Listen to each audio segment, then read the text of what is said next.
పలు దేశాలపై టారిఫ్ విధించిన అమెరికా అధ్యక్షుడు ట్రంప్ భారత్ పైన 26% సుంకాలు విధించారు. భారత్ తమకు వాణిజ్య భాగస్వామి అని చెబుతూనే అంచనాలను మించి టారిఫ్ల మోత మోగించారు.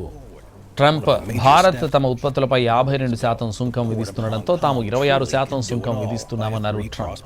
దీంతో మన దేశంలో ఏ రంగాలపై ప్రభావం పడుతుందనే చర్చ విస్తృత స్థాయిలో జరుగుతోంది. ట్రంప్ టారిఫ్ల ప్రకటనతో భారత్లోని కొన్ని కీలక రంగాలపై ఎక్కువ ప్రభావం పడనుందని విశ్లేషకులు భావిస్తున్నారు. ముఖ్యంగా వ్యవసాయ అనుబంధ ఫార్మా ఉత్పత్తులపై టారిఫ్ల ప్రభావం పడుతోంది.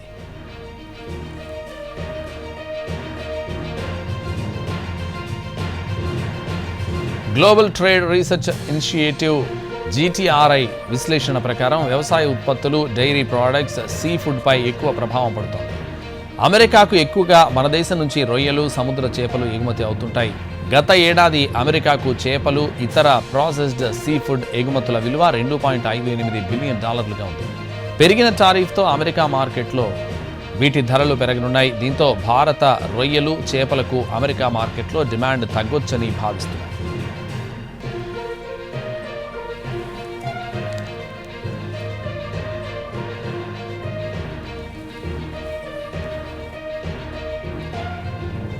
ట్రంప్ తాజా నిర్ణయంతో మన దేశం నుంచి ఎగుమతయ్యే డైరీ ఉత్పత్తులపై టారిఫ్లు 38.23% చేరనున్నాయి.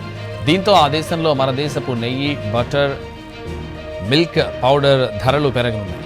భారత్ నుంచి సగటున $181 మిలియన్ డైరీ ఉత్పత్తులను అమెరికా దిగుమతి చేసుకుంటోంది. ఇకపై టారిఫ్ ప్రభావంతో వీటి ఎగుమతులు తగ్గొచ్చు.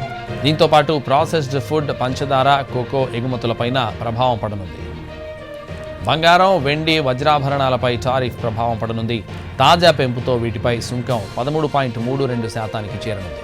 మరోవైపు జౌళి పరిశ్రమ పైన ఎక్కువ ప్రభావం ఉంటుంది. 2023-24 ఆర్థిక సంవత్సరంలో భారత్ నుంచి $9.6 బిలియన్ విలువైన ఫ్యాబ్రిక్, ఇతర టెక్స్టైల్ ఉత్పత్తులను అగ్రరాజ్యం దిగుమతి చేసుకుంది.